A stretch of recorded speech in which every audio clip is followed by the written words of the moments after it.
So now that we've actually defined points of inflection in the previous video and concavity, it's about time that we actually look at an example of how we can algebraically determine points of inflection and the concavity of a function, of course using calculus.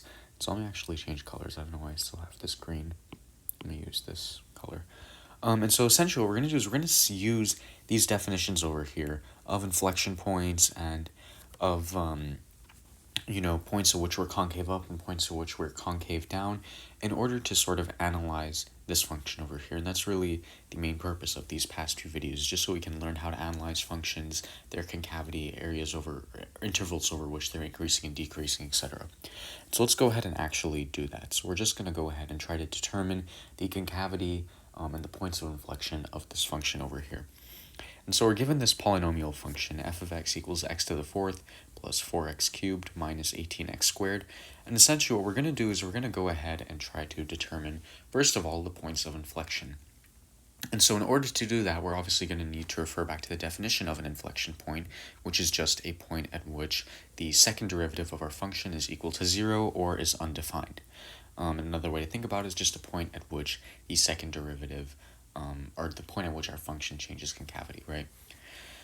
And so let's go ahead and first of all take the first derivative. And so the first derivative of our function, we can just use the power rule over here. It's going to give us 4x cubed plus 12x squared minus 36x. And then we need the second derivative now, right? Because we're looking for the stationary points or the critical points of our first derivative. So we're going to need the second derivative over here. And so f double prime is going to be equal to 12x squared plus 24x minus 36. Okay, and now what we need to do is we need to first of all see if there are any points at which f double prime is undefined. And we know that this is a polynomial function, so this is going to be defined for all real x values, right? So for all, x is a member of R, right? So for all real x values, because it's a polynomial function. And so in that case, we have to refer to the other kind of portion of the definition of inflection points, and that's points at which f double prime is equal to 0. And so what we can do is we can go ahead and set this equal to 0 and solve for x. And so we can first of all go ahead and factor out a 12. So we'll end up with 12 into x squared plus 2x minus 3, which is equal to 0. And then we can go ahead and factor this further. We can get rid of this 12 over here.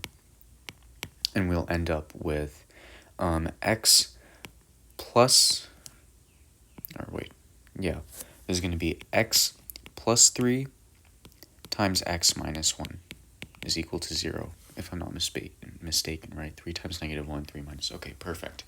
And so that tells us that the 2 points of inflection that we have, or the 2 points at which our second derivative is equal to 0, is going to be x equals negative 3 or x is positive 1. And so these would be our points of inflection. So points of inflection, all right, candidates for points of inflection. And so now we have our two values, right? We have our two x values at which our second derivative is equal to 0. And so now what we need to do is we need to actually test the nature of these points of inflections, or we'll test the regions around these points of inflections, if you will. I'm going to go ahead and change colors again so we can kind of, make this a little bit nicer, right? To make this look a little nicer. And so I'm going to go ahead and use the same method we've been using, which is drawing out a number line and then kind of marking the points, marking the critical points, and determining whether we are positive or negative over an interval, whether our second derivative is positive or negative over these intervals. And so the 2 points of inflection we have negative 3 right over here.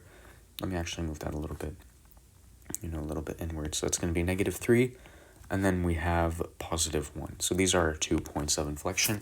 And now what we need to do is we need to test these intervals over here. So for values that are less than negative 3, we need to test what the sign of f double prime of x is going to be. And so we can pick any arbitrary point. We can take, for example, x equals negative 4. And then we know that f double prime of negative 4, we can just plug that into our expression right over here, into this one. Right, so that's going to be 12 times negative 4 plus 3 is negative 1, times negative 4 minus 1 is negative 5. And regardless of what this number is going to be equal to, positive 60. We know that we're going to be positive over this interval. Did I do that correctly? Negative 4 plus 3, negative 4 minus 1. Okay, perfect. And so we're going to be positive over this interval. So f double prime is going to be positive over the interval from negative infinity to negative 3, the open interval. And then for values in between negative 3 and positive 1, so we can choose, maybe the easiest one would be just to take x equals 0. So f double prime of 0 is going to be 12 times 3 times negative 1, which is equal to negative 36. And so we know that we're going to be negative over this interval. And then finally, we have the values that are greater than positive 1, right? So from positive 1 to infinity, we can take, for example, positive 2. So f double prime of positive 2 is going to be 12 times 2 plus 3, which is 5, times 2 minus 1, which is 1. So that's going to be equal to 60 again, and here we are positive. And so now we know, given the fact that f double prime is positive from negative infinity to negative 3, we know that over this interval, f is going to be concave up, right, over this interval. So that line over here refers to f double prime. This line over here refers to just the function f itself. So we know we're going to be concave up whenever x is between negative infinity and negative 3. And then between negative 3 and positive 1, we're going to be concave down. Why? Well, that's because if we refer back to our definitions for concavity, we said that we are concave up whenever f double prime is greater than 0, and we're concave down whenever f double prime is less than 0. And since we're negative over this interval, we're going to have downwards concavity.